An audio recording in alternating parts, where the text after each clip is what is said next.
That's what I saw. Does that sound like it was right? Huh? Face the mirror. So when you was out there then, what did you think about it? When you was back out, did you ever feel like crying again when you got out there the first time?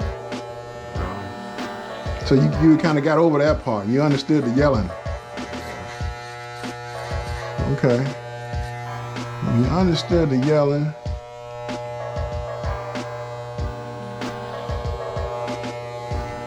Knew that was not a part of the game, but you still hadn't really done any working, you know, to improve the game other than what you were doing with your friends, because you got like a lot of friends that play, right?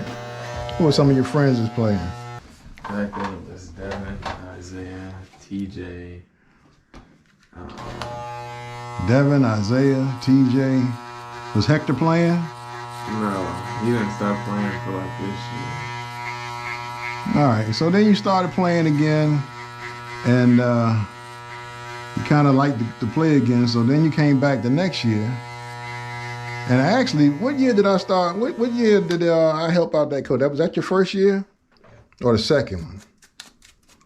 Help out. It was the first one, yeah. When you ain't want me out, you ain't want me on the court.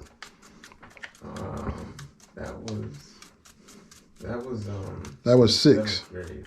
Was it 7th grade? So that was your second year. Yeah.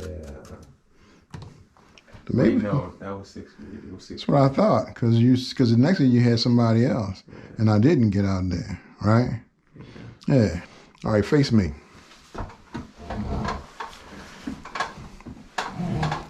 Look at me. Only thing we can really do at this point is just kind of tighten up. So we did that year, 6th grade, 7th grade, and your ball skills started to pick up a little bit on your second year around.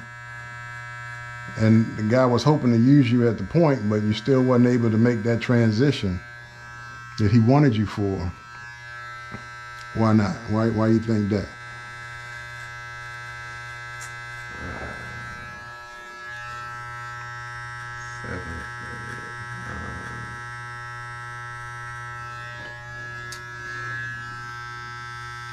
Bottom line is you ain't had no confidence, right or wrong. Yeah, that's not hard to figure out. You didn't want to be responsible for anything that went wrong. You're like, oh, don't put that on me.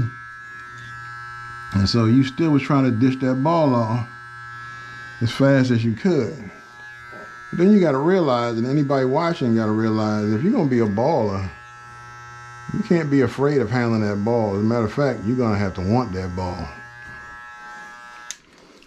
Because you might be the difference between a win and a loss. Because if everybody out there is scared and nobody wants to handle the ball, y'all going to end up losing because nobody wants to touch it. Sometimes you got to have the person, look at me, who wants to touch it and go for it and not be afraid. You know what I mean? So then that 8th grade year came, and you started off the same way. You started off the same way as 6, 7, and you went to 8. But this time, me and your mama was coaching you. You want your stash cut? You want me to take that off? You're enjoying that. So you started right there, and then you kind of came out the same way. You know, and then I kind of asked you, you know, what kind of player you want to be. I mean, there are a lot of players in the world, right? Yeah. What kind of player do you want to be? I want to be like that slashing type player.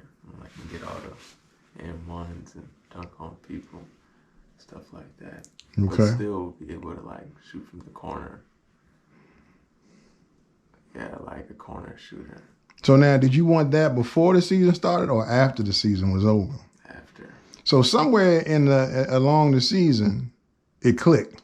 Yeah. You was like, yo, you know, my dad keeps staying on me. Like, if you're going to be a player, you got to step out of the shadow. So I don't know, maybe the 3rd or 4th game, you decided to kind of feel yourself a little bit, step out of the shadows. And then things began to change and a light began to turn on, right? So what did that feel like?